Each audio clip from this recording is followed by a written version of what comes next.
And when you go to Los Angeles, I can take you to a show where there'll be 100 comedians that are all born in the crucible of San Francisco. Chief amongst them, Patton Oswalt, who has definitely come from that school. And he's finally starting to get his due. Well, he's huge now, but like I met him when he moved to San Francisco and he was young, and he was bathed in that with the rest of us. Brian Posehn, who's on Sarah Silverman's show, was just a kid then.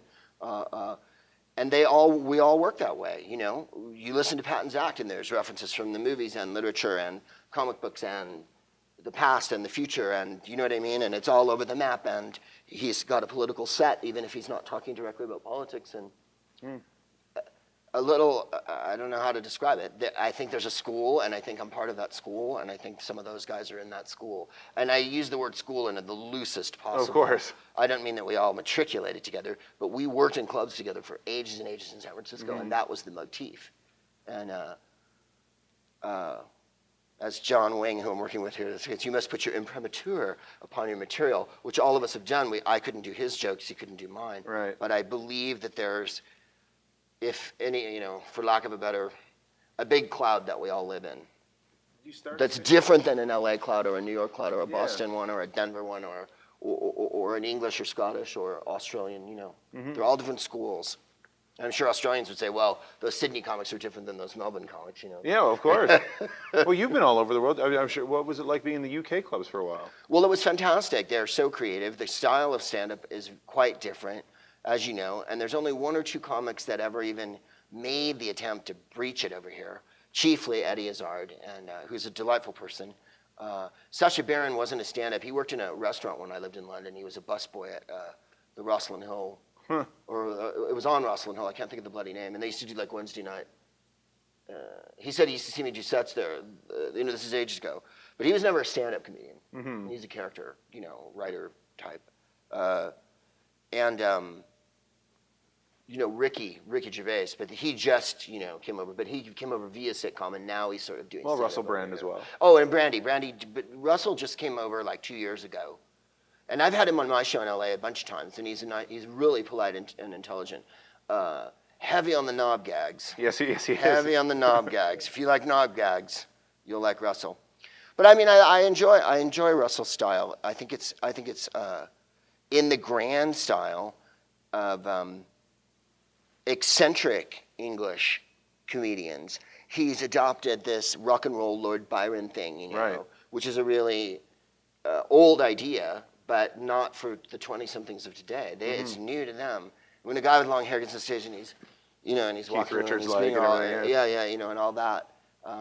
You know, Tom Rhodes, who is another San Francisco comic from my day, he's pulled back on all that, but he used to have really long hair, and Tommy would totally do this like flowing Tai Chi thing on stage when it, you know. And I see some of that in Russell, but more of a rock and roll, fancy-dancy, you know. I mean, when I work with him, the few times I've worked with him, you've got to keep running up and down the stage because he won't stand still. You can't get him to sit. It's right out of the chairs, and he's up and running.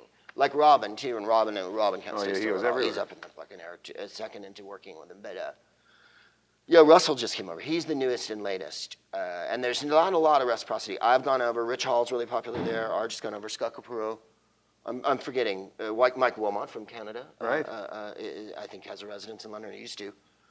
A bunch of us go over or have gone. It's more, I don't know if it's more difficult.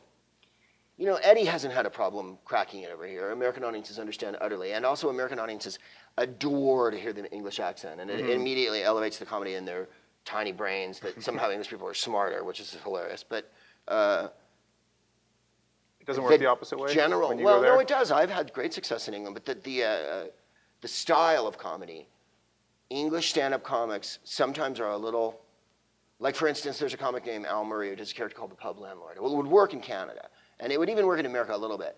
But the idea of a pub landlord is a very specific thing. You know what I mean? It would be like American, I don't know what. I get it in Boston or something. Yeah, you know, and he plays the racist, sexist, you know, landlord of a pub. Time, gentlemen, please, you know, and all that. And I just don't. I'm not singling Al Murray out. Somehow he'll watch this on the internet and go, Proops, you know, really? I just don't know that the timing translates and some of the specificity about England is a bit we're not that literate in America. And I'm saying America, not Canadians, because Canadians are much more connected to England in some respects. Well, You we're a guys Commonwealth. understand English things a little more. Well, we're a Commonwealth. We were You're controlled by the Queen Commonwealth, until like you have 50 the Queen years on ago. your money, yeah. You get English programming more. There's just a little more understanding of it. You say bum and Zed, you know. Yeah, well, we and got mum. the UK version of Whose Line. Oh, yeah. So it must have been, what was it like? Because, I mean, on the stand-up act, you can be very free and say basically whatever you want. But on TV, it's very different in the States compared to the UK TV. You're a lot more free in the UK to say more. We could do longer things. There was more air in the show, but simply by the nature of, in those days, a half hour was 24 and a half minutes, I think. American half hour is 22. 22, yeah. And so you had an extra 2.5 minutes. We used to do full musicals and stuff like that on the, and they weren't as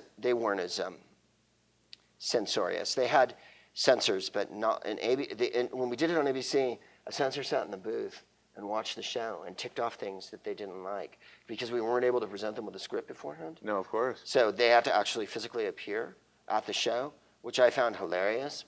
And I was forever being censored, even though I would never say, I mean, obviously if you cursed, that was how you could get them to stop tape. Yeah. If we were failing, we would just curse and then they'd stop and we'd reset. So then you could have another go at it. That's smart. But, you know, I would go like, hey, that's a nice shirt. And everybody go, oh, like for some reason, everything I said was laden with double entendre. And they really picked on me, I felt like, the censors, that somehow they weren't, you know, what's he doing, you know?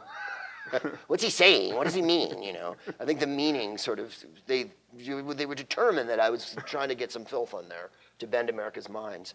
And, you know, we were the gayest show on television. If there wasn't a sketch, we weren't dating each other, on top of each other, rolling around with each other, kissing each other. I mean, you know, the female presence on the show was light. And I remember kissing Colin on the mouth on the show. I mean, you know, everything. And in our live act, too, it's the same. It's just a total slash, you know, MM fantasy. So free that way. What is it about comedy that's so free? Because you see it on SNL now all the time, too. It's the playground that you're allowed to, one, we're allowed to be children, and two, we're allowed to act out the things that people don't maybe wouldn't think of acting out on stage. It's a release valve. The theater is a release valve for people's lives and stuff. In your real life, things are horrible, or maybe you get drunk and act like an idiot with your friends, but you don't organize it the way comics do. And I think there's a certain thing that people were, you know, we were talking about the other day with the internet and texting, you know, and oh my God, the world's so isolated now and everyone's on their computer all day. People still pay to come to comedy clubs, or I wouldn't be working. And I think that's because they want a connection with other people. They want to hear about all the things that are in the air. They want to hear them expressed and dealt with and made fun of. I think that people want that. There's a need for it.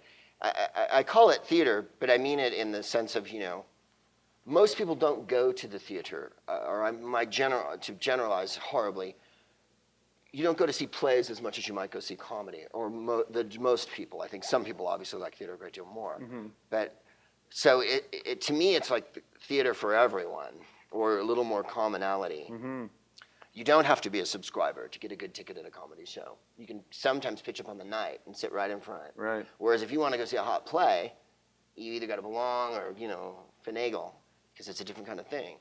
And then the parameters of theater are so constrained that things that are really funny on the theatrical stage wouldn't even play on the comedy stage, and things that play on the comedy stage would be far past the pale on the theatrical stage, in some senses, for, you know, for nice people theater, not experimental theater or of course, avant-garde or whatever. All the fun stuff.